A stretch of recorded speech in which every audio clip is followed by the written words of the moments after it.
Good morning, National Wood Flooring Association. It's great to be alive, yes? Welcome to my hometown, Nashville. Thanks for coming. As you probably surmised by now, I don't play country music.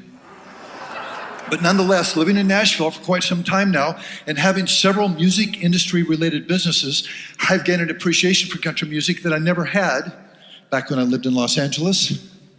But from time to time, I do hear some pretty strange country songs written by sometimes some pretty strange country songwriters. Songs like, I'm so miserable without you, it's like having you here.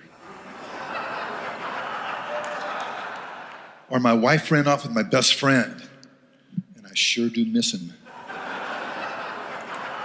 Not too long ago, I spoke for 1,200 policemen. They seemed to like this one. If I'd shot you when I wanted to, I'd be out by now. In December 1972, Eastern Airlines Flight 401 was at 2,000 feet on final approach into Miami. Now, as you probably know, one of the next to the last steps before touching down is lowering the landing gear. But when the nose gear indicator light failed to illuminate, confirming that the landing gear was down and locked, the flight engineer left the cockpit, headed down into the avionics bay beneath to check on things. Meanwhile, the pilot and the co-pilot began fiddling with the indicator light, trying to see if it was fully plugged in or if they could somehow fix it. And because everyone was focused on the quick fix of a light bulb, no one was actually flying the plane as it slowly, gradually descended. An altitude warning chime sounded in the cockpit, but both the pilot and the co-pilot seemed to ignore it, apparently frustrated that they couldn't get the indicator light to work. Finally, the co-pilot realized that something was wrong. Co-pilot, we did something to the altitude. Pilot, what's that? Co-pilot, we're still at 2,000 feet, right? The pilot's reply and last words were, hey, what's happening here? Seconds later, the plane crashed into the Everglades, killing 101 people. The National Transportation Investigation Board noted that the cause of the crash was due to the entire flight crew being preoccupied with a burned out landing gear indicator light. It was the second deadliest crash in US history. Too often, too many business leaders allow themselves to get distracted away from mission critical functions and end up focusing on trivial problems. In other words, in many businesses today, no one's flying the plane. Well, for the next hour, we're going to focus on 3 mission-critical functions. The first one, adapting to change. And number 2, achieving intense customer loyalty. And number 3, creating a culture of passion. Remember, nothing will light your organization on fire like an enthusiastic staff. So let's talk about critical mission number 1, adapting to change. Remember that song by Bob Dylan?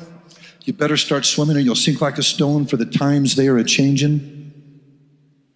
Wouldn't you agree that he hit the nail on the head with those lyrics?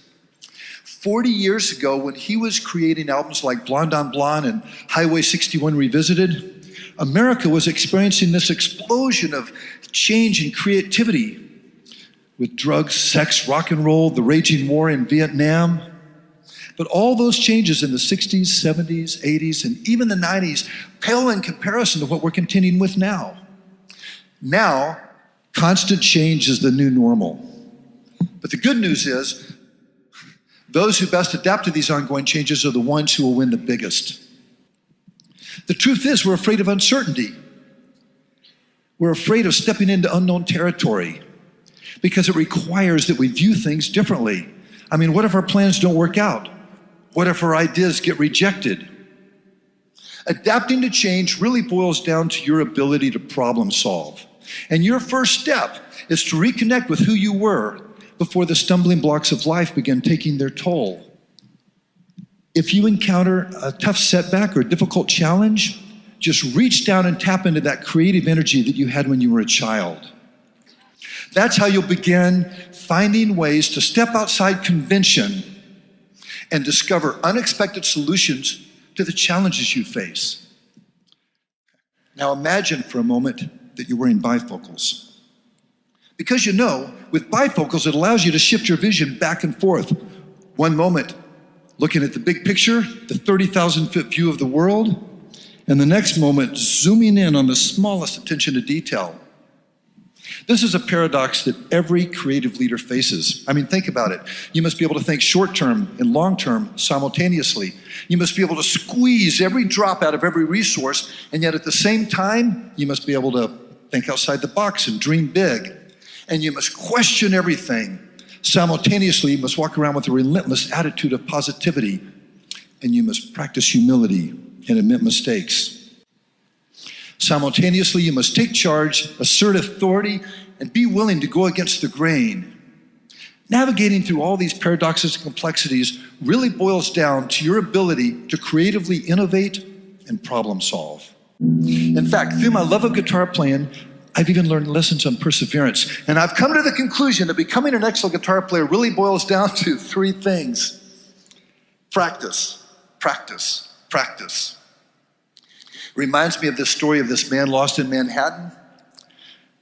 And so he goes up to this old Chinese woman with long gray hair behind the vegetable stand. She's got these little wire rim glasses on, and he says, "Ma'am, how do I get to Carnegie Hall?"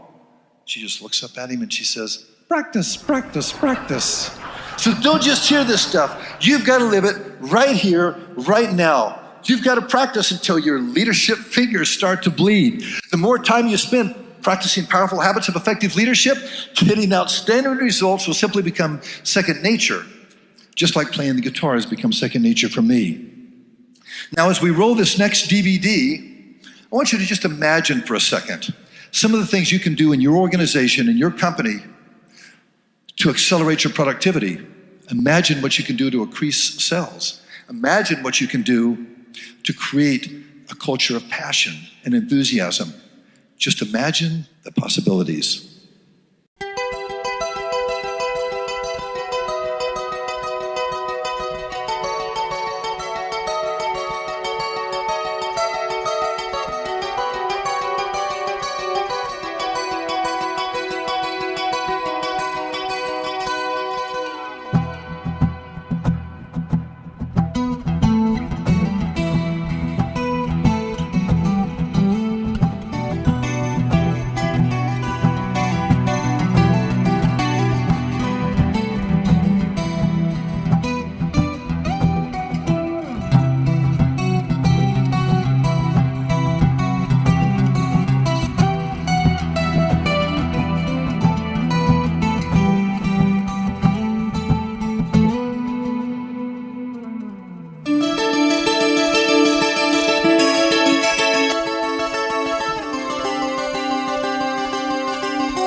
Thank you.